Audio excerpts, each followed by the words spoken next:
Hello all. This is Origari, and today, instead of playing out a game, I'm going to review a game I played on Quickmatch, and hopefully it will give you an idea of my typical thought process when I am playing a game against a typical quick match opponent. This quick match game was against Octavia. It was 9 turns in length, and it was a pretty decisive victory. Um, the first thing I usually do when I'm looking at quick match games is I generally try and check what their profile is, so I could get an idea of how my the skill level of my opponent and pick according to that a little bit. This player had a 36% win rate and is level 32.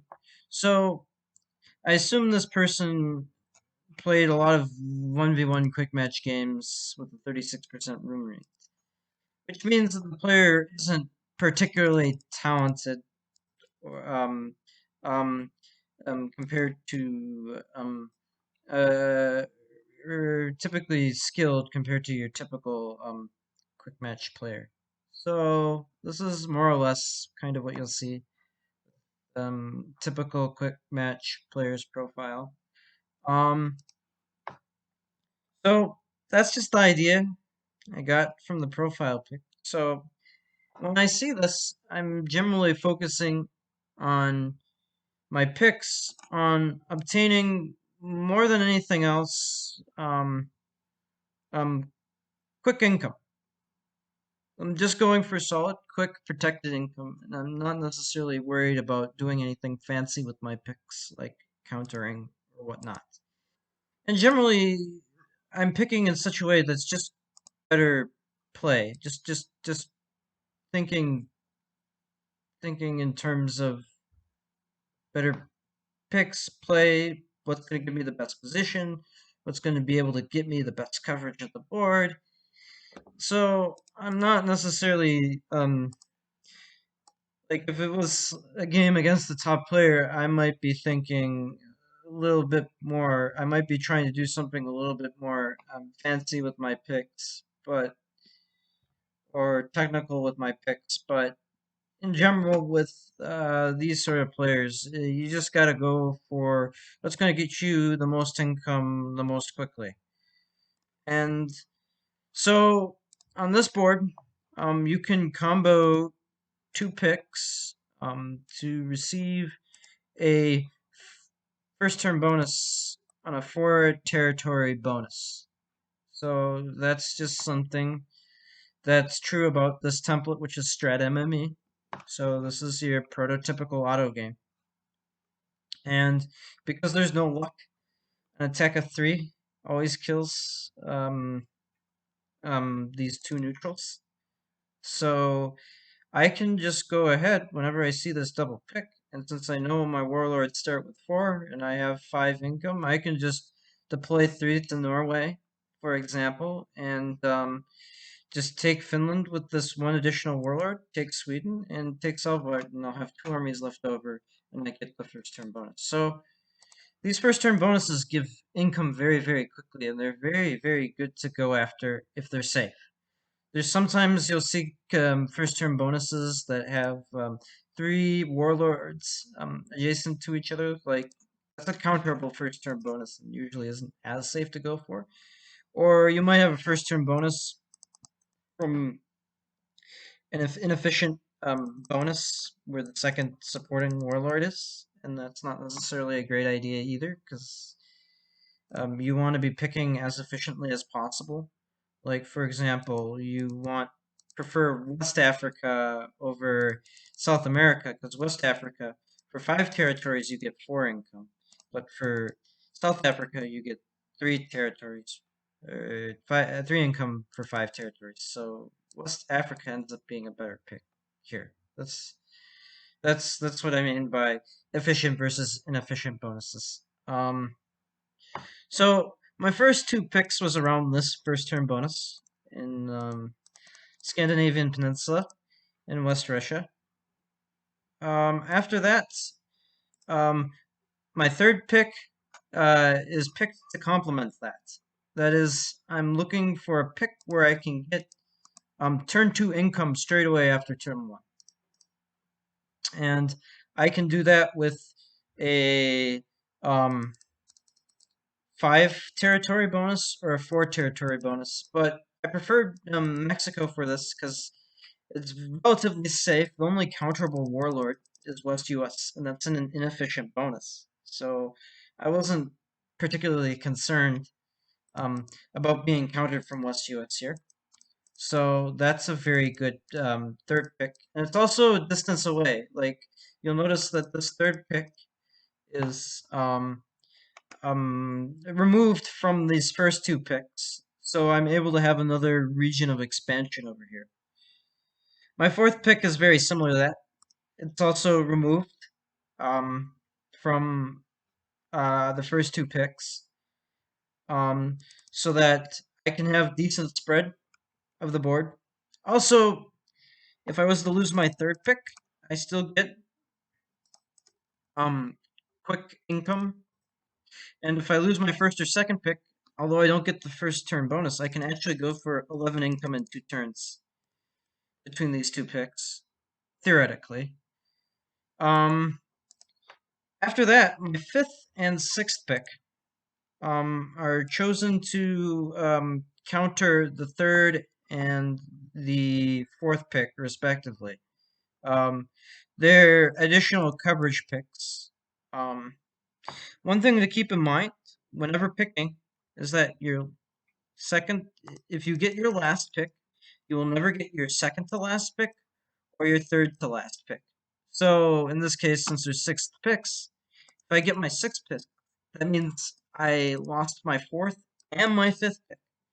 So I can use my sixth pick here to counter my fourth pick or my fifth pick. And in this case, I chose to use it to counter my fourth pick, um, because there's this bonus here has no wasteland, and any bonus that I could use to counter South America with is either already picked or wastelanded, and it takes an additional turn to get to. So clearly, to me, East China is the best place to put that last pick. All right, so that's pretty much it for discussing what I picked. I am going to have to change the perspective here just so you know what I'm seeing. At this point, of course, I don't know that he's tripled in America. All I know from my picks is that I have lost Central America and I'm in Southeast Asia instead. So that's all I know. He's in Central America after picks. Um, Furthermore, um, I've I have the first turn bonus. So I'm clearly going to go after that. I'm going to deploy my additional two armies to Myanmar, from Myanmar to India, so that I may take this bonus on turn two and have 11 income after 2 turns. Furthermore, I should also point out that the warlord in East China is visible, so I know for sure that um, well, not for sure, but I know it's very likely that Southeast Asia is a very safe bonus for me to complete. As a counter from Tomsk or Kyrgyzstan or Iraq, while it is still possible, it's not necessarily intuitive to go after these, or especially Tomsk and Kyrgyzstan as a counter to Southeast Asia. It's not very good, nor is really counter from an efficient bonus, especially when um, you have a nice East China warlord to use as an effective counter here. So I'm not expecting uh, it to be very likely that Middle East is countered. I'm getting countered from Middle East in this game. So I end up playing turn one safe, where I deploy 3 to Norway and 2 to Myanmar. and we just take our first turn bonus here. Um, and so I don't see him anywhere. He hasn't can't show up anywhere really. So it's just continue playing with expansion for turn 2 after that. So this is the end of turn 1. I've completed Scandinavian Peninsula, and I'm working on Southeast Asia. So on turn 2, um, I would normally advise for an individual to take as few territories as possible when working on a bonus. Like, you should be taking in such a manner where you border every territory in a bonus whilst taking as few territories as possible most of the time. I don't do this turn though. I actually take both um, Archangel and Moscow on this turn because I don't necessarily think it's likely that I'll be countered from Central Russia, although it's still a very real possibility. And I'm wanting to expand quickly here, and with less with less armies needed. It also, well, also what I'm thinking this turn is my order of um my attacks. When I'm taking my territories this turn, I want to take Pakistan last order. And the reason for this is, well, I don't think it will be countered. Um, it's still wise in the case that somebody were to attempt to counter and take Pakistan, which is a non-zero possibility.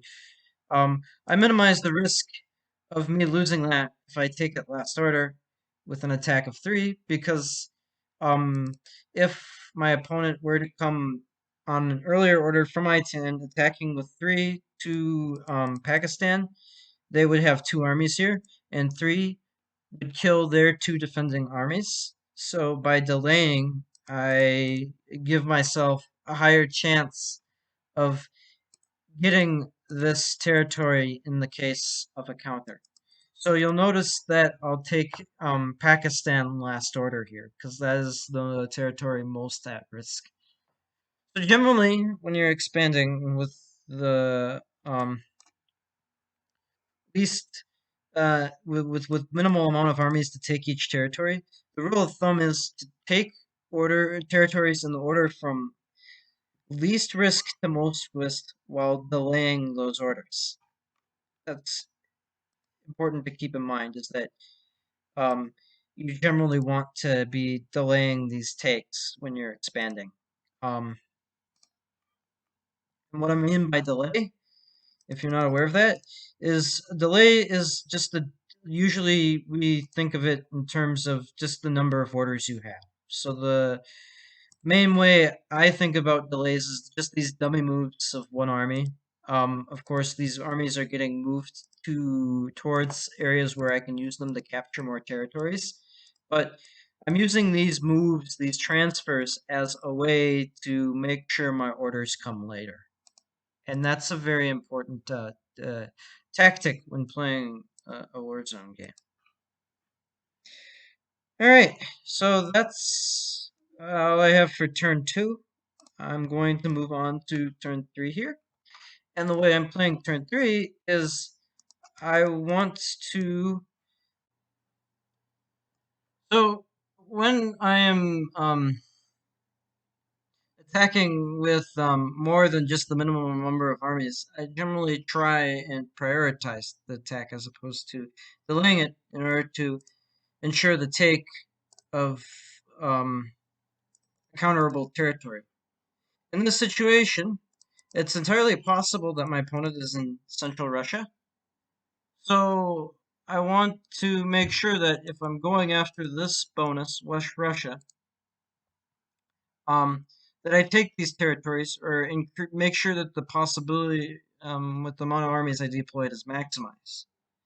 So I choose to attack instead of delay, first order with 5 armies. And the reason for this is if my opponent also tries attacking this territory with 5 armies, um, I want to be the first one there. Since I'll have 4 to defend, and 5 only kills 3, I would have a safe territory here, and they would have failed a counter from Omsk or Dodinka if they are there.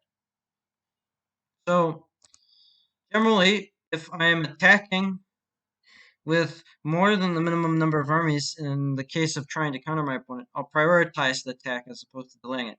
This is me taking with the minimum number of armies here um, on Vorkuta, simply because it's the minimum number of armies. So if he tries attacking from Dinka with the same number of armies, they'll end up with 2 on Vorkuta and 3 captures with 2.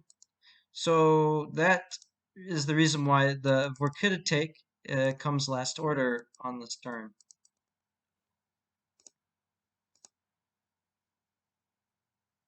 Um,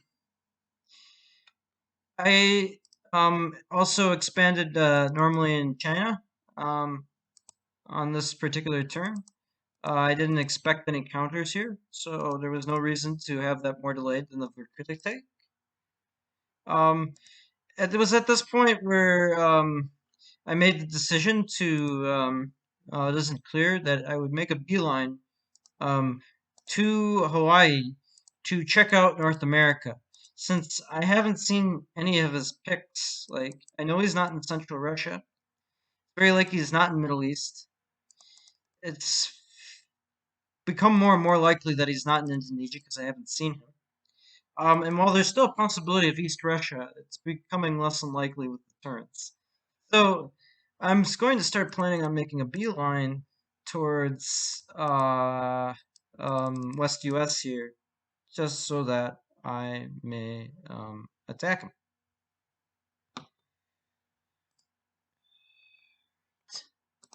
So on turn 4, um, I am just making sure, um, absolutely sure, that my opponent is not coming from East Russia at this point, because at this point I know he's probably not in Central Russia, but there's still the possibility of East Russia. Um, so I want to be hitting Omsk fairly hard this turn. Um, and that's in the case I run into him, where he tries expanding in Central Russia.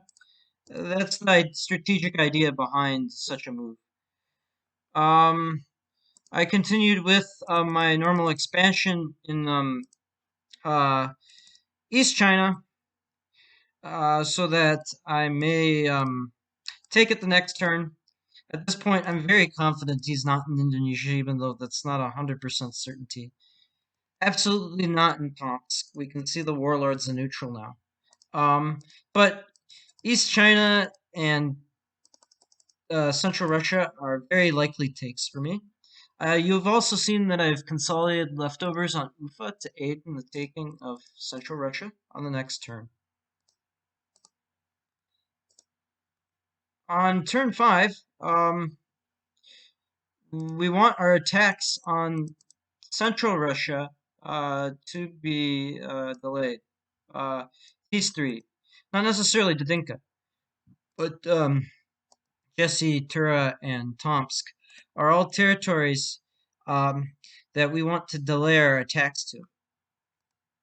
We also want to delay a little bit to Malaysia, but it isn't as important as these delays because it's very if our opponent was Indonesia, would be very likely that um, he would have shown up already. Um, Other things that I'm thinking about on this turn are uh, the order of my minimal attacks um, are in the order of the relative safety. So the attack that comes first is the Dinka. As we can, all adjacent territories are captured or visible. Then after that, it's Indonesia, since it's very unlikely that our opponent's in Indonesia. Then it's the China take. I'm still not expecting counters here, but that's good. But that's a that's still possible that he might come there. I then take Japan, which um, I'm thinking in terms of making sure I have more armies on Japan. If he's coming from Hawaii and he's already at Japan, which is very unlikely, it probably wouldn't be with a lot of armies at that point, so it's okay to delay that. Um, I take taunt first because usually if a opponent is trying to counter you, they're going to be favoring not capturing the warlord, but instead these plus twos. And then I take the rest of the territory second to last and last. These two orders don't necessarily matter which order they come in. All right. So at this point, it's very, very, very clear to me that my opponent has no starts in Asia. And at this point, it's very, very likely, since if we look at picks, the only lucrative picks are in the region of the Americas. Well, it's still possible that he's in Africa. These picks aren't very savory, but these are the only real lucrative picks. At this point, I have a very good suspicion that all of my opponent's picks are in North America. So that's kind of what I'm thinking going into this next turn here, turn 6. So this is um, where I have to do a little bit more explaining. Um, uh, I choose to capture. I choose to stack on Japan, um, and take Hawaii first order. And the reason for that is if my opponent comes to Hawaii with a sizable stack, or tries to, it's better if my stack reaches Hawaii before their stack. I'm also going to be attacking Kamchatka to check if my opponent's come to Alaska yet. In that case, he would probably completed Canada and taken Alaska to cover the double border there. So this attack is coming as well. I'm also expanding into Western Siberia, and I'm taking territory in Borneo, so that between Hawaii being adjacent to Solomon Islands and Borneo being adjacent to Philippines and Papua New Guinea, I'll be able to complete Indonesia, and I'll be able to complete East Russia if I still haven't seen my opponent. So I'll be able to very, very quickly take both of these bonuses. Furthermore, if my opponent's not there, I absolutely know he's in Central America off pick, so my stack's just going to come to California and crash into his bonus. Um, so that's the game plan for this. So, of course, we delay our minimalistic takes. There he is. We've finally encountered our opponent. He tried to take Hawaii with 4 armies, but he ran into my stack, which is not good for him at all. And then my delays come, and I see him in Alaska. So we know that he's um, in West US. He's in Canada, most likely. And I should also mention that I took Iran as well, because in the contingency plan, that my opponent did start in Africa. He would probably be worming his way up in the Middle East, and I want to control this choke point in Iran so that my opponent cannot get to my income. Okay, um, turn 7 um, is where we have to make a few realizations. We've expanded quite efficiently, so we can expect that our opponent's income probably about the same as ours. Assuming that he went for the triple, at most he can have his base income plus 10, plus 15, plus 20, plus 23, plus 27.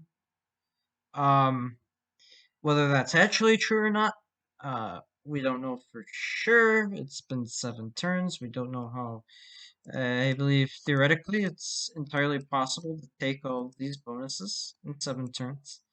Um, but I don't know if he did that. Um,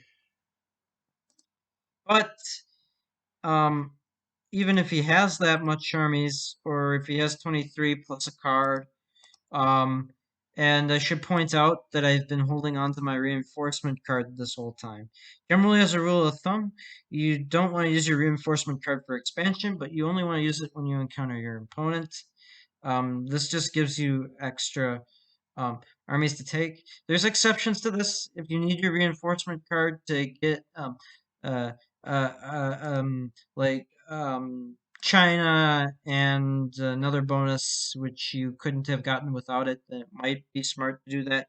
But generally, I like to try holding on to reinforcement cards until I reach my opponent. Um, but my plan here is to attack um, California from Hawaii. My plan is just to go for it. It's about the same income. I have stack advantage. If he successfully wards off this attack, um, then I still have army advantage. My attack from Hawaii is actually going to probably kill more armies than what he uses to defend California with. I'm also going to do a little throwaway attack that's delayed on Alaska in case he doesn't deploy there. It feels like he needs to deploy everything to California. Um, just to see if that works. So that's essentially the plan here. Um, and in this case, 38, it kills. I can't remember the numbers exactly off the top of my head. So 38 attacking armies kills 23 defenders. Um, so yeah, even if he deploys like a 20 plus a card, like 26, I kill more armies than he does. I have huge stack advantage, and he's at a big disadvantage. But that's not exactly what he does. He deploys 19. I am just going to take this bonus, and the game is over. Um, I'm also delaying this attack on Alaska because I know it's possible that he has more armies, which he does here. And if he does attack, and if his attack does come after mine, he would be able to take back on Kamchatka, which would be, well, the game is over because I did break West US. It could be a little bit annoying to deal with. So at this point, barring some huge blunder on my part, because I've just broken a large bonus like this. I'm bordering another bonus. I'm threatening border on Canada. It's and I also have very safe expansion in Indonesia. It's um just a one game. Um, so the plan here is just a simple consolidation turn. We're just going to take Indonesia and we're just going to smash Alaska with a lot of armies, and we're going to delay. Use our order delay card to make sure that we're absolutely uh, uh, our orders are absolutely coming after his. The order delay card essentially functions as an infinite number of delays. So um, it's the way you can think about it. If you and your opponent both play an order delay card, then it's all the orders that come after the order delay card just alternate. So it's a very useful card for when you know you want to delay. Because I just want to make sure that when I go into Baja with my stack, that I'm just not going to get I'm just West US. My opponent's not going to take back West US from there. So that's all we're doing this turn is delaying um, our attacks, smashing here in Alaska, and we've broken Central America. We've kept West US broken. I found this quite funny. This blockade actually helps me here because now he absolutely cannot get West US back. It's just a goner. Um, so after this point, my opponent surrenders, and we see the fog is revealed, and it's revealed all his picks are in the Americas. He's also expanded into a wastelanded bonus, which is no good. Um, so um, that's essentially all I have for this video. His picks did him no favors. He had no way to get to my income from these picks. Um, so I end up just being able to first out expand him, and then once I'm done out expanding him, I was just able to throw a stack at him and just really commit to it. It smash into his income, and he's done. The game's over. And yeah, he didn't even get his first bonus until turn 3. Whereas by the time I was on turn 2, by the turn 2, it's 11-5. I am grossly out expanding my opponent. And it's just my opponent is over expanding like Matt. Like he should have been able to complete South America um as well, I think. By the time he encountered me. Definitely should have been able to complete it, but he isn't able to because he's over expanding. He's not actually trying to get orders on all his income, and because of that, it just allows me to just stack up and just quite simply smash into all of his income, and the game's just up.